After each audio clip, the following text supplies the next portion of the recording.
Well, a crowd of people was gathered right by the crime scene where emotions were running extremely high. I spoke to a man who claims to be the brother of the victim, and he says that the victim was just 23 years old. Now, that has not been confirmed yet by CMPD, but I'm going to step out of the way and show you. That's right, Courtney. Just hours ago, helicopters were circling the air, and you could feel the anticipation as people waited for the procession right behind where I'm standing. Now, when the procession did get here, there was complete silence. And right now, one outbound lane of Independence Boulevard is open, but CMPD says that best case scenario, outbound Independence won't be completely open until tomorrow afternoon, so you can definitely expect some delays. But check it out right behind me. You can still see that crews are working on that sinkhole. Morgan, as the weather gets nicer and people hop from bar to bars, they think it's safer to take these bikes rather than driving. But what some people might not know is you can still get a DWI on these bikes if you're over that .08 limit, just like driving. Morgan, UNC Charlotte police say this all started when 20-year-old student Matthew Saavedra made some concerning comments to his doctor and officer. That's when police got a search warrant for his apartment, and although they didn't find any firearms or explosive, they say they did find some unsettling documents. And parents tell me that they're pretty upset because they weren't notified until after school was over. Now, the sheriff says that this was an isolated incident that happened pretty quickly, so the school wasn't put on lockdown and it wasn't evacuated. Right here on Central Avenue, this railroad crossing has been closed since Monday, which is a day earlier than it was supposed to. So we've been here for about 20 minutes, and we've already seen more than 20 cars having to do U-turns. And drivers did not hesitate to tell me exactly how they felt about the closures. Right here, I have an email that was sent out to all CMPD staff members. It says, starting today, the entryways to the main lobby will be locked at all times, and you can only gain access if you do have a key card or if you have officer clearance. Now, I also talked to the chief of police on the phone, who said that even in a city of just over 8,000 people, he's really not surprised that Pineville made the list of top 10 most dangerous cities in North Carolina, but the reason why might surprise you. Hey, Morgan, so Concord Mills is the largest tourist and entertainment destination in the Carolinas. Now, the DOT told me here on Concord Mills Boulevard in 2016, on average, they saw about 42,000 cars travel on it just in a day. So we all know that going to the mall can be a hassle, but the hope is that this bridge will make it a little easier. Les Prince told me she's not the only one who's finding syringes in their yard. She says her neighbors are experiencing the same thing, and they're just as fed up. She just really hopes the added police presence makes a difference. Now, Gaston County police say they'll also have police dogs out there to stop any illegal drug activity. Morgan? John, thanks. A Charlotte family is still seeking answers after the murder of their daughter. 30-year-old Kelly Owens was found dead in her apartment 10 years ago today. It's a case that led CMPD detectives on twists and turns, but with no conclusions. WCCB Charlotte's Alexandra Elich spoke exclusively with the family tonight. Alex is live at CMPD headquarters with the latest in Uptown.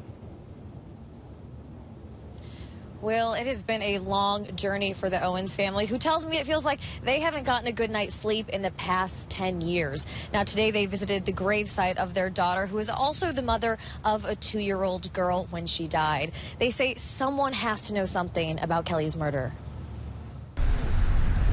I noticed things between the trees and the way the wind blows after I talk to her. And it's almost like she's talking to me. Winds of change constantly haunting the Owens family every day for the past 10 years. Just existing, not happy, missing her dearly. I could just go on and on. Moments turning into days that have turned into years. I don't think it ever leaves my mind. Family and friends of Kelly Owens reminiscing about the light in their life. Just stay energetic all the time. All the time. She was a great mother. For those 2 years of her life, she loved that little girl. December 27th, 2007, Kelly was found shot in her home here on Meadow Vista Road with her 2-year-old daughter in the apartment. Somebody called me and I'm going, I didn't believe it. I just fell to the floor. Today, no leads. We think the motive was strictly personal. All that's left is 2 boxes of case notes. This case and a handful of others are the cases that I think about all day, even when I'm not at work. And memories. That's her face. Yeah, that's her face. Yeah. The Owens hope telling Kelly's story can lead to tips. It would give me that peace that a friend deserves. And more so for her daughter. And bring the closure that they need. I would like to talk to that person, so he could look in my eyes, he or whomever did it, and, you know, look into my eyes and look into my soul and see what you did to me, my granddaughter, her friends, my family. Alex, is there any reward for information in Kelly's case? Well, in addition to the Crime Stoppers $5,000 reward, there is also a $5,000 governor's award, bringing the total to a $10,000 reward for any information. Now, if you do have any information, you are asked to call Crime Stoppers, and we will have that number on our website at WCCBCharlotte.com. Will? Alexandra Elich reporting live in Uptown Charlotte tonight. Alex, thank you.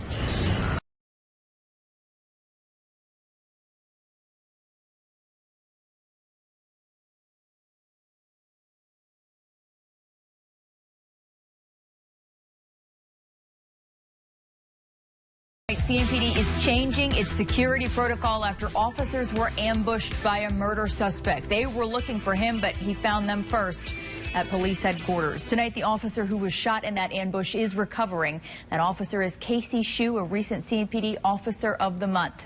It all started around 1:45 Thursday afternoon when police say Jonathan Bennett shot and killed his girlfriend, Brittany White, on Carlisle Drive. He took off and took their 2-month-old child with him. Around 5:30, he dropped the baby off reportedly at a relative's house in Northeast Charlotte. The infant was safe and unharmed, but Bennett was still on the run. Then around 10:50 last night, police say Bennett ambushed CMPD officers at the department headquarters in Uptown. Officers shot back at Bennett. He died at the hospital. WCCB Charlotte's Alexandra Elich is live at CMPD headquarters with new information on this developing story. Alex? Morgan, right here I have an email that was sent out to all CMPD staff members. It says starting today, the entryways to the main lobby will be locked at all times, and you can only gain access if you do have a key card or if you have officer clearance. We have an officer down at the LEC.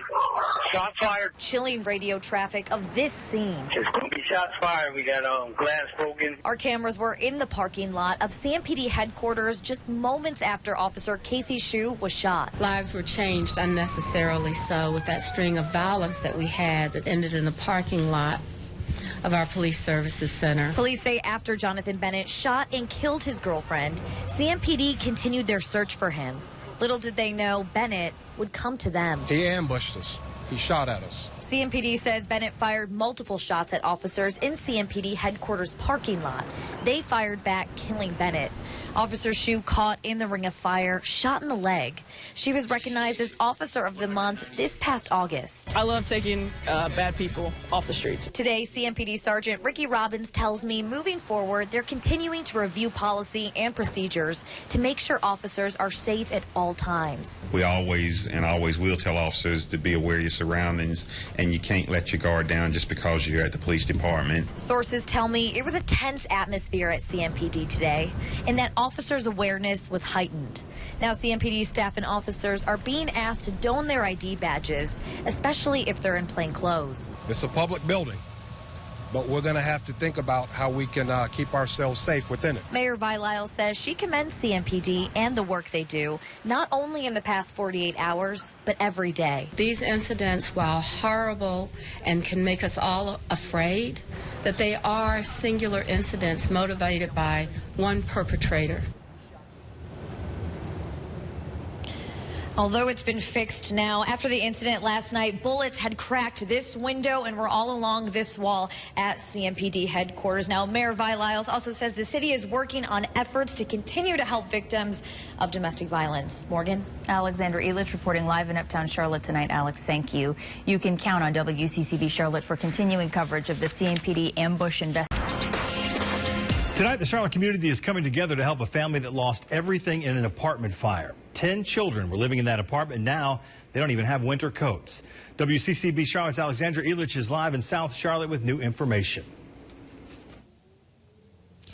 Well, you can bring clothes and other items here to Sedgeville Elementary, where 7 of those kids go to school. Now, I talked to the family this afternoon, and understandably so, they are devastated. But the outpouring support from the community is giving them hope. Everything we own, we lost. Sisters Toriana and Laquita Wolf came home to this on Tuesday.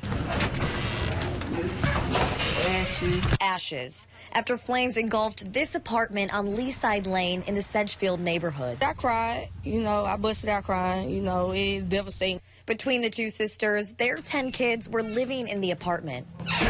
Now it's an eerie sight inside. The smell of burnt metal bed frames fills the air. You can see tattered remnants of ceiling and charred kids' clothes and toys. The kids, when we left, we had nothing but the clothes on our back. LaDane McLeese-Pulaski lives about a mile away from the Wolfs. Well, I think like any mom, you're thinking, oh my gosh, my kids, what am I going to do? We don't have anything.